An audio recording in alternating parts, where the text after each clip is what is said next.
What's going on, y'all? I'm back at it again. I hope you guys are continuing to have a great day. So let's go ahead and jump all over this. And I have an update as it pertains to Kimora Simmons and her involvement potentially with this upcoming trial involving Diddy. And of course, we're going to get into the Cassie situation and things like that. So I got some brand new fresh information that was sent my way from my plug. But before we get into all of that, I want to read you guys something that I found rather interesting as it pertains to the Diddy case. And it says here, lawyers for Sean Diddy Combs said new allegations that prosecutors intend to introduce at trial would implicate dozens of unidentified witnesses and alleged co-conspirators around the world. The defense is asking the court to exclude evidence of alleged crimes that Combs has not been charged with as his trial nears. These incendiary allegations are substantially more serious than the charged offenses and, if admitted, would make it impossible for Mr. Combs to receive a fair trial, Combs' lawyers wrote in a motion filed on Monday. They added that some of these incidents are unknown to the defense and some of the key witnesses, all right, get this, some of the key witnesses are dead.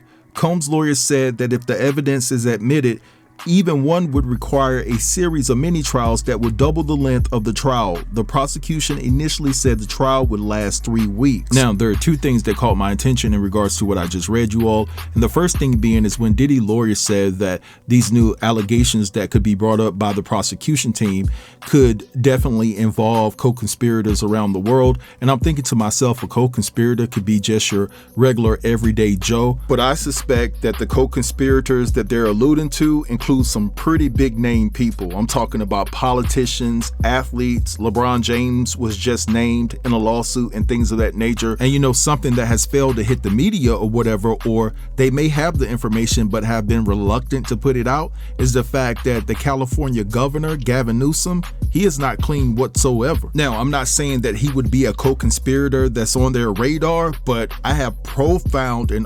overwhelming, let's say, receipts within my email that suggest that Gavin Newsom knows a lot about Diddy and a lot about the parties. But anyway, let's move along. So another thing that really stuck out like a sore thumb was the fact that they mentioned that there were a lot of key witnesses that were deceased. And, you know, you can't help but to think about all the people that passed away around Diddy. Did they pass away for a significant reason as it pertains to the amount of information that they knew about Diddy, that if they were still alive, that they would be an asset to the case now? So if I'm being honest, my gut feeling tells me that some people were deleted because they knew too much about Diddy. I'm just keeping it all the way 100. Yeah, you may have a couple of people that passed away due to health reasons, but that's it. We can exclude Kim Porter and Heavy D, allegedly, but it's just unfortunate that some people are no longer here because of what they knew and they're not able to tell their truth. But anyway, what I want to do is insert a couple of clips to give you guys some updates that you already may be privy to, but I'm going to play them anyway as it pertains to Diddy getting a new lawyer to spearhead his case, and then also the update involving LeBron James and Beyonce at the Diddy party. So sit tight and I'll be back.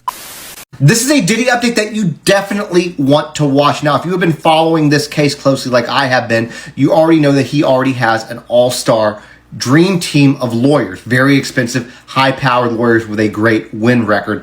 But he is poised apparently to add another attorney to his roster, and this one might be better than all of them.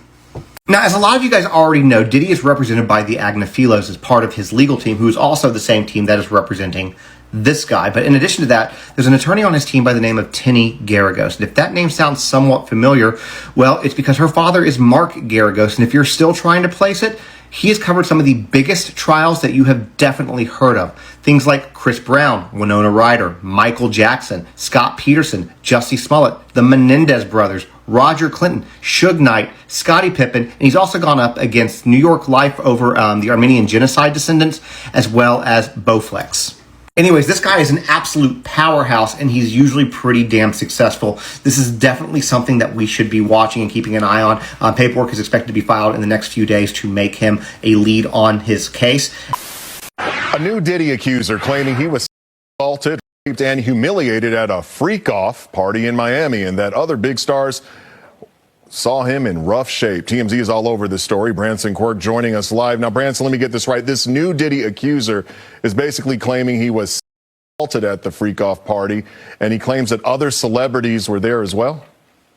Yes, exactly. In this lawsuit, and it's important to note that these names are not being sued, but they are named as witnesses inside this lawsuit, those names being Jay-Z, Beyonce, Gloria Estefan, as well as LeBron James.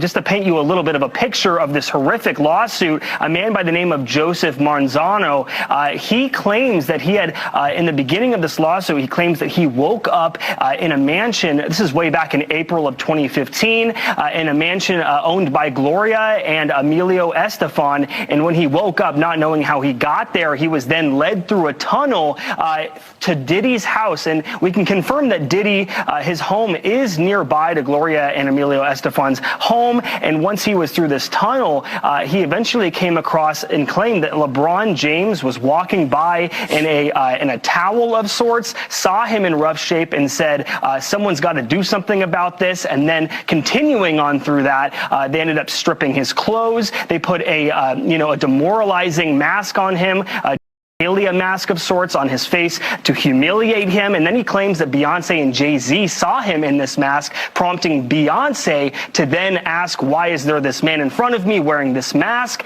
and then claims that going forward, he doesn't remember too much more, and he said that he was and everything. So just given all of these facts, I mean, there is an alibi. TMZ did do some research.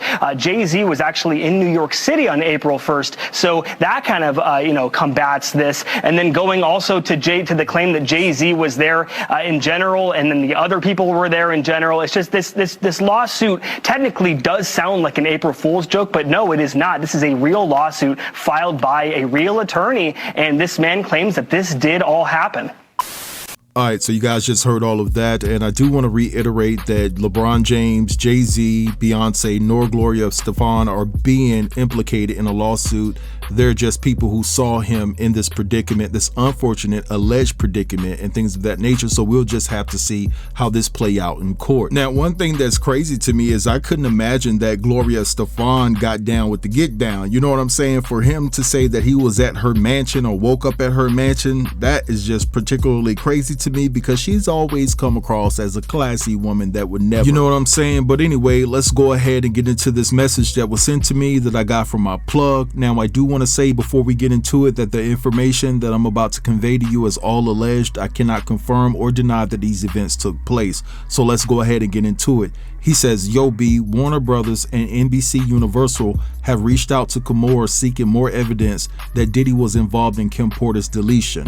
The prosecution team has also touched base with her, inquiring about more information that would be advantageous to Diddy's upcoming trial. I'm hearing she is stressed and under a lot of pressure because they have connected her and her husband Tim to some major fraud schemes that were committed by the couple, and if prosecuted, it could potentially send them off to prison for years. She is also worried about providing details because it will bring some of her closest friends into the equation because they were involved in committing fraudulent activities as well, and to add to that S, some of them were involved with Diddy's BS. But on some real S, bro, it seems that since Diddy sued NBC for accusing him of deleting Kim, they may have put that info in the documentary based off of getting some info from Kimora about the S in the first place, because they asked for more information, which screams to me she been telling behind closed doors. I'm also hearing that Cassie hasn't received her full settlement from Diddy, and that a portion of it is being purposely held to make sure her ass testifies against him in court. If she wants that bread, she has no choice,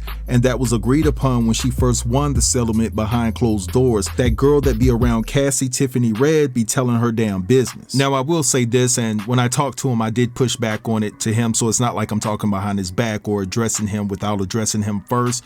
I will say this, just because NBC allegedly contacted Kimora for more information about Kim Porter's passing does not mean that she leaked any information to NBC in the first place. NBC could just be simply inquiring like, yo, if you have any more information, do you feel obligated to let us know, or whatever the case may be. But the fact that they went to Kimora speaks volumes.